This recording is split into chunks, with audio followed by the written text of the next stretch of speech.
Hi every one. ഇന്നൊരു അടിപൊളി ഉണ്ണിയപ്പം recipe കണ്ടാലോ. നല്ല സ്മൂത്ത് ആൻഡ് സോഫ്റ്റ് ആയിട്ടുള്ള ഉണ്ണിയപ്പമാണ് കേട്ടോ. അപ്പോൾ ഇതിന് വേണ്ടത് 500 ഗ്രാം പച്ചരിയാണ്. അപ്പോൾ പച്ചരി നന്നായിട്ട് വെള്ളത്തിൽ കുതിർത്തിയതിന് ശേഷം മിക്സിയിലിട്ട് നന്നായിട്ട് പൊടിച്ചെടുക്കുക കേട്ടോ. പൊടിച്ചെടുക്കുന്നതിൻ്റെ കൂട്ടത്തിൽ ജീരകവും ഏലക്കായും ഒരു ഫ്ലേവറിന് വേണ്ടി ചേർക്കാം. അതുപോലെ തന്നെ നമുക്ക് പഴം വേണം. ചെറിയ പഴമാണ് എടുത്തേക്കണേ. ചെറിയ പഴം നന്നായിട്ട് ജ്യൂസ് അടിക്കുക.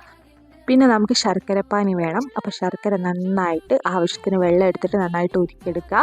എന്നിട്ട് ഇത് മൂന്നും കൂടെ, പഴവും പച്ചരിയും ശർക്കരപ്പാനിയും കൂടെ നന്നായിട്ട് മിക്സ് ചെയ്തിട്ട് ഒരു ദോശമാവിൻ്റെയൊക്കെ പരുവത്തിൽ നന്നായിട്ട് മിക്സ് ചെയ്തെടുക്കുക കേട്ടോ.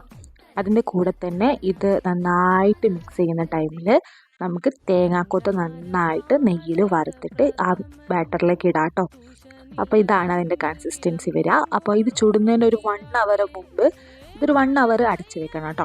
ഇത് ചുടുന്നതിന് ഒരു 1 അവർ മുമ്പേ നമുക്കതിലേക്ക് കുറച്ച് ഈസ്റ്റും കൂടി ഇട്ട് വെക്കാം. അപ്പോൾ അങ്ങനെയാണെങ്കിൽ ഉണ്ണിയപ്പത്തിന് നല്ല പോലെ പദം ഉണ്ടാവും.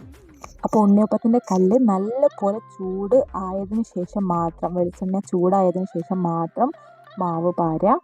അപ്പോൾ ഒരു 1 മിനിറ്റ് കൊണ്ട് തന്നെ ഒരു ഭാഗം നല്ല പോലെ വെന്ത് വന്നിട്ടുണ്ടാവും. അപ്പോൾ തന്നെ പെട്ടെന്ന് തന്നെ മറിച്ചിടാൻ ശ്രദ്ധിക്കുക, അല്ലെങ്കിൽ കരിഞ്ഞു പോകും.